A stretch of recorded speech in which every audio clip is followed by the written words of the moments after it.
In the Vedic tradition, but it's also present in a lot of other mystical traditions, in mystical Christianity and Kabbalah, there is a notion that we choose our lives. That can be an incredibly loaded concept to digest for many people, because there is so much in any human life that we wouldn't wish upon ourselves or others. There's loss, there's heartache, there is sickness, there's abuse. And so it is not on the material surface level any kind of justification of that, or blaming, or saying you have bad karma because that happened to you.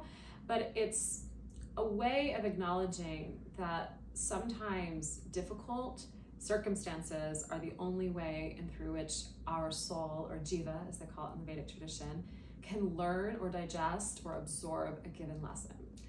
And I see this very clearly in my life. I would not be sitting here talking about all of these things, doing this with my life, if I hadn't had a back operation when I was 13. And I had it for scoliosis. So I had these 2 rods put into my back, and I'm very fortunate that I had a really talented surgeon.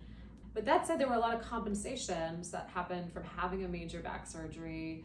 But as a result of that, as I got older, it started to affect my singing because of the way in which my intercostal muscles and my rib cage, etc., were compressed and constrained, and just certain flexibility that I didn't have as a result of the rods. I would say, in a way, it's some of those compensations that then forced me to seek out Alexander technique, yoga, meditation, Feldenkrais, Gurdjieff work, all of the stuff that has shaped me, yes, as an artist, but more fundamentally as a human. And I see all of the connection of dots very clearly now. But it's very profound when I think about it, because I could easily reject that that had happened to me, and I could easily lament that that had happened to me. And as someone who loves yoga and Pilates and dance and movement, and who wants her back bend to be perfect, there are these moments still, despite how much capacity I have in my body, where the rods don't allow me to have that, or the curvature doesn't allow me to have that. And even that has been a gift, because it has taught me not to be a shape snob, that it is the quality of the movement, it's the amount of freedom internally experienced, it's the spiritual tenor of something, not the physical manifestation, that most matters.